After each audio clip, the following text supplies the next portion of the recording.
நம்ம என்ன பார்க்க போறோம் பார்க்கலாமா? வாங்க பார்க்கலாம். சாந்தி அம்மா ஸ்டைல் மீன் குழம்பு எப்படி செய்யறதுன்னு இன்னைக்கு பார்க்கலாம் வாங்க. அதுக்கு சாந்தி அம்மா என்ன பண்ணியிருக்காங்க பாருங்க. சட்டி எடுத்து வச்சிருக்காங்க, தக்காளி கொத்தமல்லி எடுத்துருக்காங்க, புளியை ஒரு பாத்திரத்தில் கரைச்சி ரெடியாக வச்சுருக்காங்க, மீனை கழுவி வச்சுருக்காங்க. கொஞ்சம் மீன் தாங்க, ஏன்னா எங்கள் வீட்டில் குழம்புல மீன் போட்டால் யாரும் சாப்பிட மாட்டாங்க, அதனால். நெக்ஸ்ட்டு வெங்காயம் கட் பண்ண போகிறாங்க. நெக்ஸ்ட்டு தக்காளி கட் பண்ணி வச்சுக்கிறாங்க. ஸ்டவ்வை பற்ற வச்சுட்டாங்க, சட்டியை தூக்கி அதில் வச்சுட்டாங்க. சட்டி காஞ்சிருச்சு, எண்ணெய் கொதிச்சிருச்சு, வடகம் போடுறாங்க. வடகம், வெந்தயம், நெக்ஸ்ட்டு சீரகம் போடுறாங்க. அப்படியே சொல்லிடுவா. வெந்தயம் போடுறாங்க.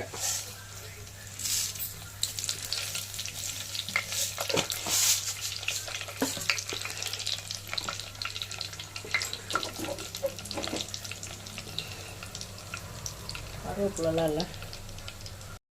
வெங்காயம் எல்லாம் வதங்கிச்சு. ஸோ வெங்காயம் தக்காளி எல்லாம் போட்டுறாங்க. அவங்க எல்லாமே ஒன்றா போட்டு வதக்குவாங்க, தனித்தனியாக வதக்க மாட்டாங்க. அதான் சாந்தி அம்மா ஸ்பெஷல் மீன் குழம்புன்னு சொல்லிட்டு டக்குன்னு செஞ்சுருவாங்க. ஸோ டக்குன்னு மீன் குழம்பு வைக்கணுமா, இந்த சாந்தி அம்மா மீன் குழம்பை ஃபாலோ பண்ணுங்க. ஓகே, அடுத்தது என்ன பண்ணுறாங்க பாருங்கள். பச்சை மிளகா கட் பண்ணுறாங்க. ஓகே,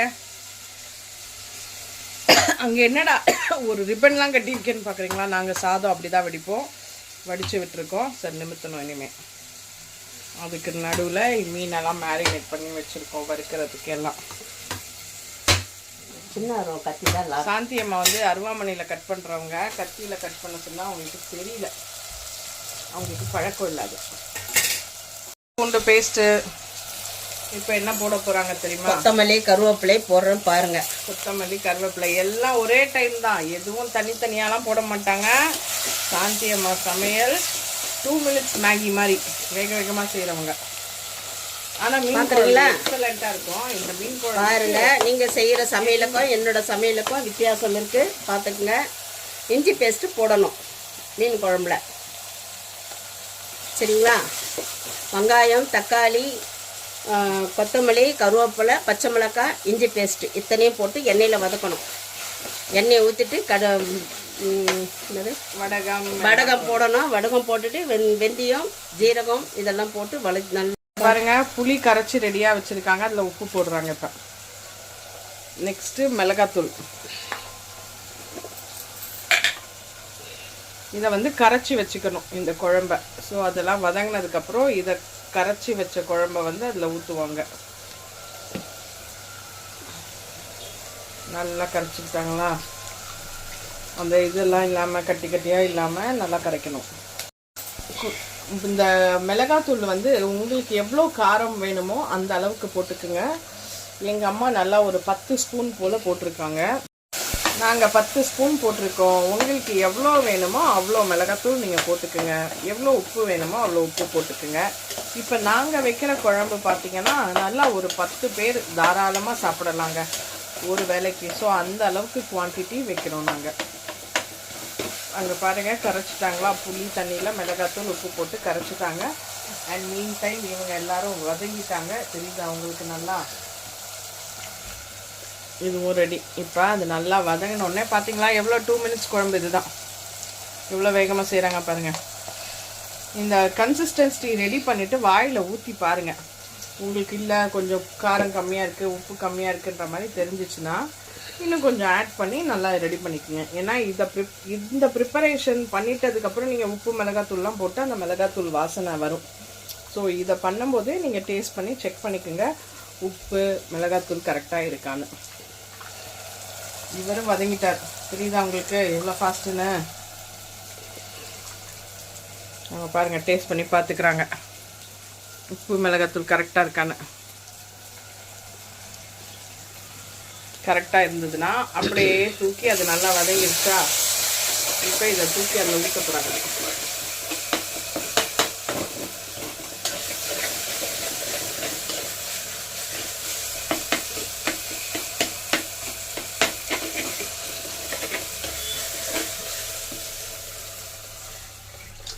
அவ்வளோதான். இப்போ இது கொதிக்கிற வரைக்கும் வெயிட் பண்ணணும்.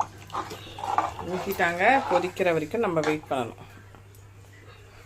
அந்த கலக்கணும்ல, புளி கரைச்சோல்ல, அதில் கொஞ்சம் அந்த மிளகாத்தூள்லாம் இருக்குது. அதனால் அதையும் ஒரு வாட்டி கழுவி அதில் ஊற்றிடுறாங்க, வேஸ்ட் பண்ணாமல். ஸோ இது கொதிக்கிற வரைக்கும் இப்போ நம்ம வெயிட் பண்ணுவோம். கொதிக்குது, அது கொதிக்குது, டொயிங் டொயிங், சட்டியில் கொதிக்குது, டொயிங் டொயிங். பார்த்தீங்களா மீன் குழம்பு கொதிக்குதா? இந்த மாதிரி கொதிக்கணும். கொஞ்சம் கட்டி ஆகட்டும், அதாவது திக் கன்சிஸ்டன்சி வந்துச்சுன்னா மீன் போடலாம். ஓகே, மீன் போடுறோம், மீன் போடுறோம், மீன் போடுறோம். வாங்க வாங்க வாங்க வாங்க, இங்கே பாருங்க மீன் போடுறாங்க. ஓகே, குழம்பு நல்லா கொதிச்சு திக்காயிடுச்சு. உங்களுக்கு அந்த மேலே ஏடு கட்டிட்டு வருதுல்ல, அந்த ஸ்டேஜ் வரும்போது நீங்கள் மீன் போட்டுறணும்.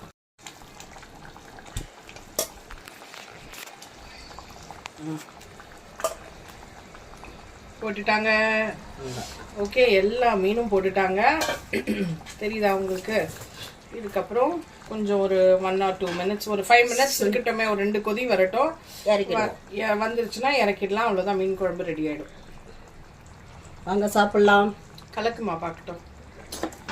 ரொம்ப கலக்கிறாதீங்க, மீன் உடஞ்சிரும். ஸோ நேக்காக கலக்கணும், பக்குவமாக கலக்கணும், அப்போ தான் மீன் உடைய. வாங்க மக்களுங்களா சாப்பிட்லாம்.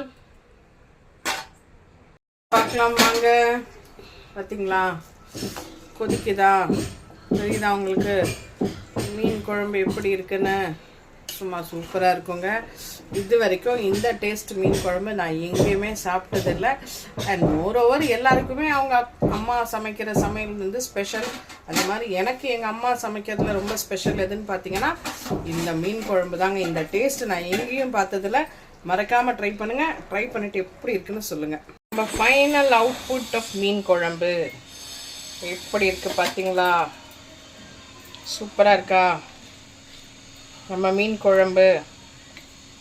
ரொம்ப கலர்னா உடைஞ்சிரும். Okay, so this is the final output of today's meen kuzhambu. இங்கே வந்து கொஞ்சமாக நண்டு செஞ்சுருக்கோம்.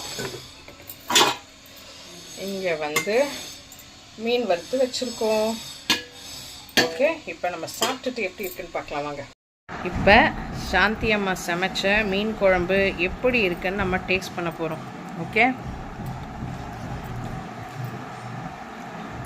சூப்பராக இருக்குங்க.